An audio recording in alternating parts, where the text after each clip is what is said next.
Rasulimning ruhlari bezovta. Rasululloh sollallohu alayhi vasallam o'lganlaridan keyin ko'pgina shaharlar musulmon diniga kirdi. Ko'pgina mamlakatlar fath qilindi. Bularning orasida Fors o'lkalari ham bor edi.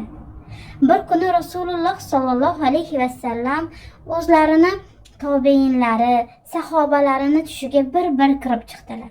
Nuqul Rasululloh sollallohu alayhi vasallamni yig'lagan hollarida ko'rishdi.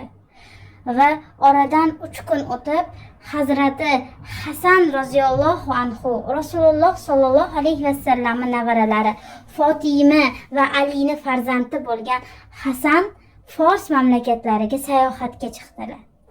Ularni Amr ibn Osning o'g'li Amr kutib olishi kerak edi.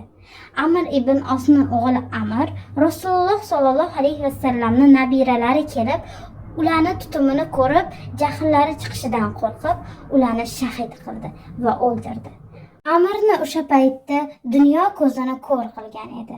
Rasulullohni qaqshatgan kun edi bu kun.